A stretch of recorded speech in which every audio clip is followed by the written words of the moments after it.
Estou segurando um livro que se tornou na nossa cultura americana um lugar comum. É uma Bíblia. 66 livros completos. Impressos em inglês nos Estados Unidos da América em 2001 pela Crossway Bíblias e editora Good News. A versão padrão em inglês. Mas é claro, a Bíblia está disponível hoje em mais versões em inglês do que podemos contar. Qualquer um pode facilmente encontrar várias para escolher na livraria do bairro. Versões online podem ser baixadas e, graças aos Gideões, a Bíblia pode ser encontrada em quase todo quarto de hotel no país. Mesmo a Bíblia sendo tão disponível, poucos entendem de onde ela veio ou o quão importante realmente ela é. Foi escrita por mais de 40 autores diferentes ao longo de mais de 1.600 anos. Mas como isso aconteceu? Como Deus revelou seus pensamentos para que eles fossem escritos por homens? Como a Bíblia passou de geração em geração? Ela é precisa? Como sabemos que podemos acreditar que é verdadeira? E se for verdadeira, o que isso significa para mim e para você? Você está prestes a embarcar em uma jornada através do Scriptorium, Centro de Antiguidades Bíblicas. É uma espécie de museu que abriga a coleção Van Kampen, uma das maiores e mais refinadas coleções privadas de antigos manuscritos bíblicos e artefatos no mundo. O que é tão importante sobre essa coleção? É o testemunho do amor de Deus ao seu povo. Evidência da proteção cuidadosa de Deus por seu mundo ao longo dos séculos. É uma coleção que pode nos ensinar muito sobre as pessoas que Deus usou para levar sua mensagem além dos manuscritos originais escritos pelos profetas e apóstolos. Nós vamos viajar de volta no tempo e visitar alguns dos lugares mais importantes no mundo. Vamos aprender sobre homens que fizeram grandes sacrifícios para levar a palavra de Deus e sua mensagem ao povo. Vamos descobrir histórias maravilhosas por trás dos objetos dessa fabulosa coleção e os seus papéis na história da palavra de Deus.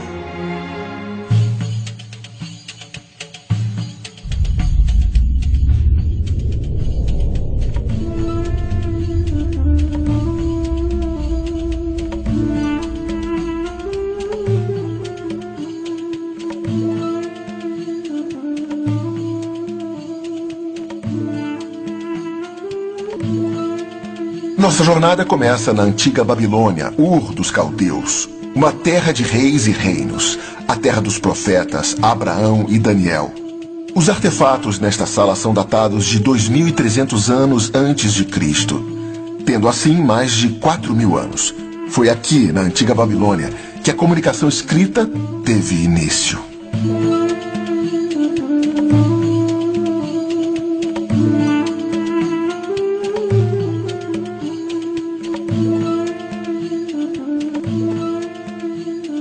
Cuneiforme é o termo utilizado para essa antiga forma de escrita. A palavra cuneiforme significa literalmente em forma de cunha.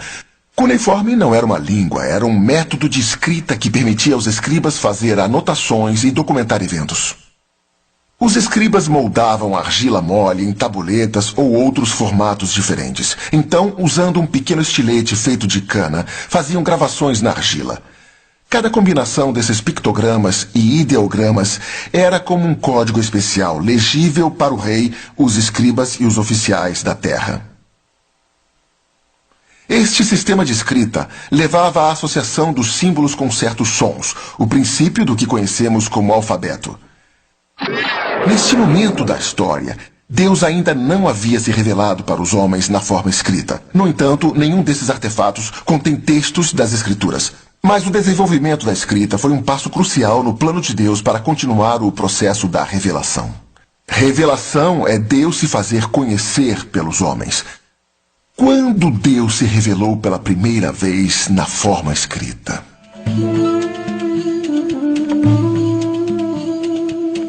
A revelação é um ato especial de Deus, por onde Ele revela ao homem certas verdades que o homem não poderia saber de outra forma. O homem, com sua mente finita, não poderia jamais conter o conhecimento absoluto, a verdade absoluta.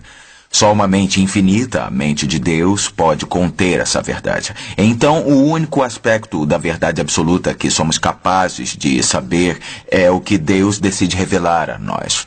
Revelação é simplesmente Deus se fazendo conhecer pelo homem. E isso é muito importante, porque se Deus não tivesse tomado a iniciativa de se revelar, o homem por si só jamais teria conhecido Deus. Mas Deus, quando se revelou para o homem, mostrou que ele era um Deus de graças. A revelação é um ato da graça de Deus em se comunicar e se fazer conhecer pelo homem pecador. É também um desejo da parte de Deus de buscar companheirismo no homem, que é uma coisa maravilhosa, porque o homem foi criado à imagem de Deus. E a terceira coisa é realmente um processo de comunicação, porque Deus transmite informações que o homem precisa sempre saber. O primeiro registro que temos na Bíblia da comunicação de Deus com o homem está em Gênesis 1:28, onde Deus diz a Adão e Eva para manterem o jardim e encherem a terra, e assim por diante. Essa é a primeira comunicação verbal registrada. Mas pode-se dizer facilmente que Deus se revelou mesmo antes disso, quando ele literalmente deu a vida a Adão e ele se tornou uma alma viva, quando Adão se tornou consciente de seu ambiente e da presença de Deus. Deus já havia comunicado a Adão que ele é o Deus da criação, o Deus da vida, o Deus do poder, o Deus da onipotência. Então, muito já foi comunicado através do ato da criação em si e da doação da vida de Adão.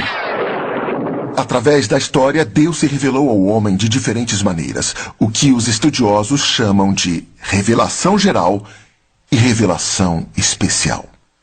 Deus disse, haja luz. E no princípio Deus criou os céus e a terra. E não importa para onde se olhe no universo da criação, há a marca de Deus. Como em obras de arte que podem ser reconhecidas por seus artistas, você pode dizer, bom, esse é o trabalho de... E podemos dizer isso sobre a criação. Reconhecemos Deus nas coisas que Ele criou. Mas isso é muito geral. E não há nada específico ou pessoal nisso. Quando Deus criou o homem, Ele começou a conversar com ele e se fez reconhecer de uma maneira pessoal.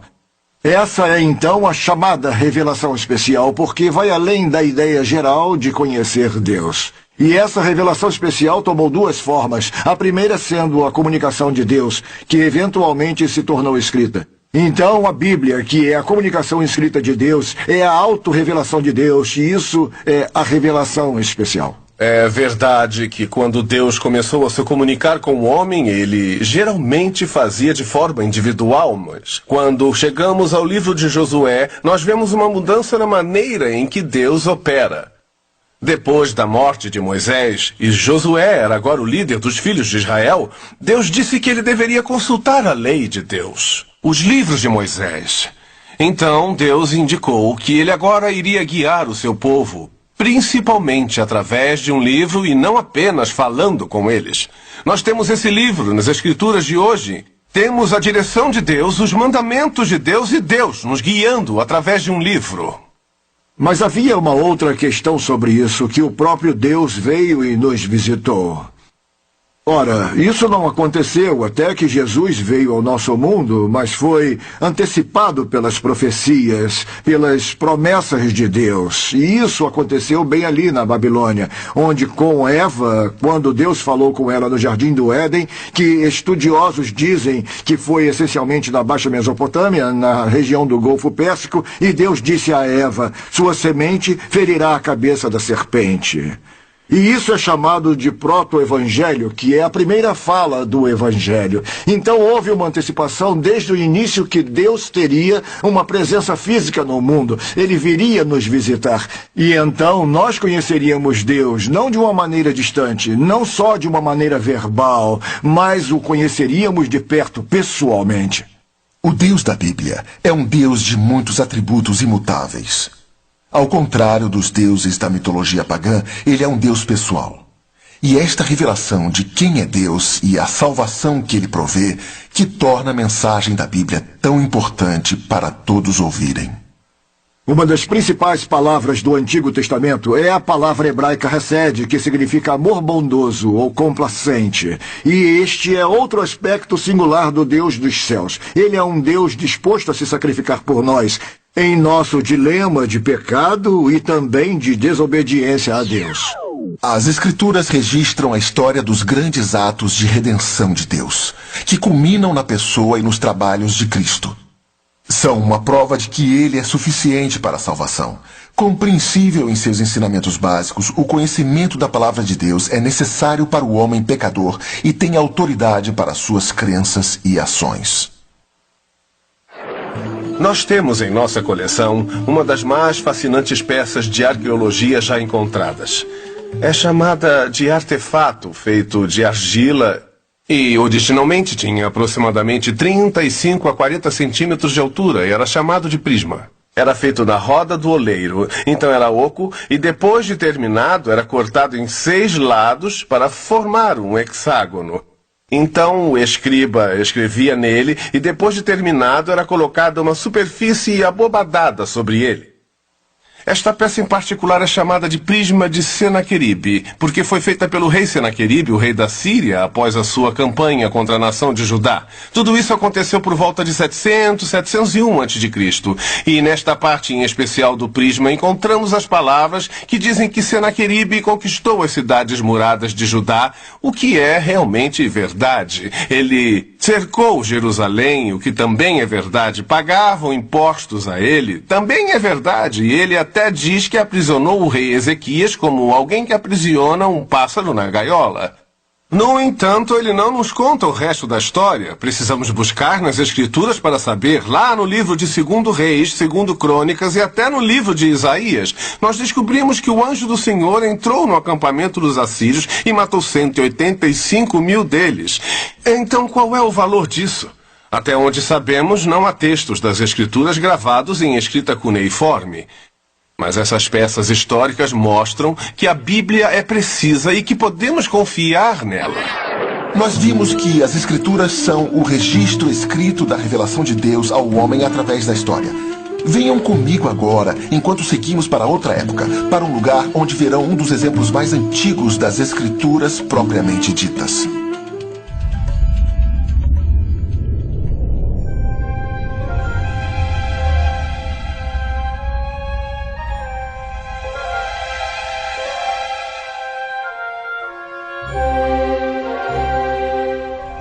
A maior biblioteca do mundo foi construída em Alexandria, uma cidade no Mediterrâneo fundada por Alexandre o Grande durante sua conquista do Egito. Tendo início no século III a.C., o objetivo desta biblioteca era possuir uma cópia de todos os textos literários conhecidos do mundo. É estimado que mais de 500 mil manuscritos eram guardados na biblioteca. Muitos dos textos eram escritos em papiro, uma planta nativa do Egito. Outros foram escritos em couro, madeira e até cerâmica. O uso de rolos marcaram um novo avanço no desenvolvimento da comunicação escrita. Comparados às tabuletas de argila, rolos eram mais baratos, mais duráveis, mais leves e fáceis de transportar. É bem provável que as primeiras palavras da Bíblia a serem gravadas foram escritas sobre papiro. Mas o que separa a Bíblia de outros livros? As palavras da Bíblia tinham origem na mente dos que as escreviam, como Moisés ou Daniel? Deus estava diretamente envolvido na escolha das palavras ou apenas nos pensamentos? O processo usado por Deus para comunicar sua mensagem ao homem através da palavra escrita é chamado inspiração. Uma palavra que vem das próprias Escrituras.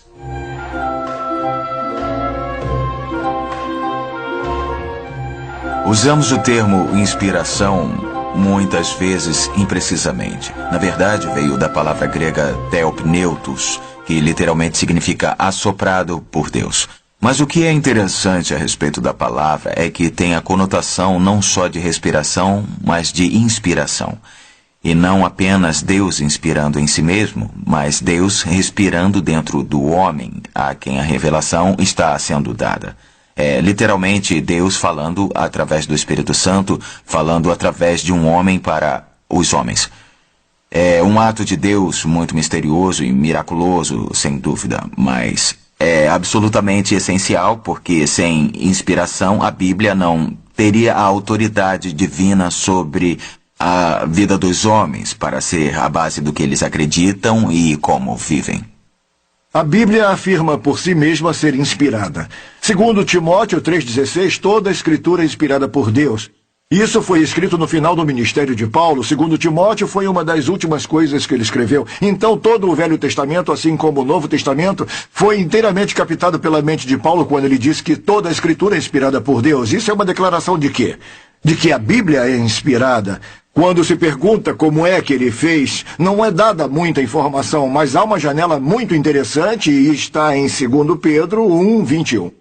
A profecia não veio. A profecia, se referindo às Escrituras, não veio da vontade do homem. Mas homens santos de Deus falavam enquanto eram impelidos pelo Espírito Santo. E essa palavra, impelidos, que nos dá a janela, essa palavra é uma palavra que significa levar avante. Os escritores usavam seu próprio vocabulário, usavam seu próprio estilo verbal. Então dá para reconhecer pela linguagem original os escritos de Paulo e distingui-los dos escritos de Pedro, por exemplo. Então nós sabemos que Deus não estava ditando, senão seriam todos iguais. Deus permitiu que eles usassem seu estilo individual, mas Deus os influenciou para que o que eles escrevessem fosse o que Ele queria que escrevessem. Deus assoprou sobre eles no sentido de que era a sua comunicação que fluía pela sua pena. Então, usando o seu estilo, como se usasse lápis de cores diferentes ou canetas de cores diferentes, Deus usou diferentes autores e diferentes estilos para criar sua palavra. Os autores das Escrituras ouviam a voz de Deus enquanto escreviam suas palavras? Eles usavam outras fontes? Por que meios Deus dizia aos escritores as palavras exatas que queria que eles usassem? Descobrimos que Deus usou diferentes meios. Era a comunicação direta. A palavra do Senhor veio a mim dizendo... E aí então o profeta escrevia. Mas também certas circunstâncias foram colocadas numa disposição especial, que era o aspecto da revelação. Quando Lucas disse que usa fontes, ele usa pesquisas para juntar toda a documentação relacionada à vida de Cristo. Então Deus também usa esses meios juntamente com sua inspiração. Havia pesquisas, havia entrevistas, havia conversas entre eles. Muitas coisas entravam no processo. Mas, acima de tudo, Deus supervisionou tudo para que ficasse exatamente do jeito que Ele queria, como uma coisa seguia a outra. Nós acreditamos no que chamamos de visão verbal plena de inspiração.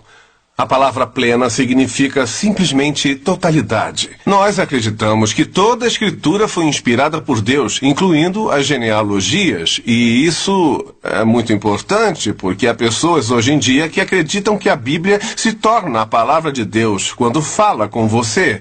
Em outras palavras, nós temos escritos humanos, mas não são necessariamente a palavra de Deus, só o é quando a palavra de Deus fala comigo.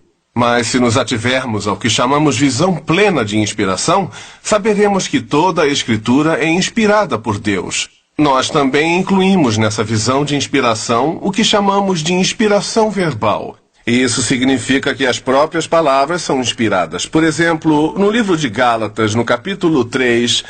Paulo baseia seu argumento sobre salvação no uso de uma única palavra, e nós acreditamos no que chamamos de visão verbal plena de inspiração. A totalidade da Bíblia em cada palavra. Para alguns, a Bíblia continua sendo um ponto de interrogação. Podemos saber com certeza que a Bíblia é verdadeiramente a palavra de Deus? Há duas razões para que possamos acreditar que a Bíblia é verdadeiramente a palavra de Deus. A primeira é porque a Escritura tem testemunha dela mesma. Nós chamamos isso de autotestemunho da Escritura. No livro de Mateus, capítulo 5, o Senhor, falando com os fariseus, disse: "Não pensem que vim aqui abolir a lei ou os profetas." Quando ele usa as palavras lei e profetas, ele estava falando sobre a Escritura. Ele disse, nem jade, essa é a menor letra da língua hebraica, ou tio, a menor parte da letra, será destruída até que toda a Escritura se cumpra. Então, a primeira razão para acreditarmos que podemos confiar nas Escrituras é porque a Escritura é testemunha dela mesma. Há uma outra razão também. E chamamos essa razão de testemunho interno. E esse é o trabalho do Espírito Santo. Esse trabalho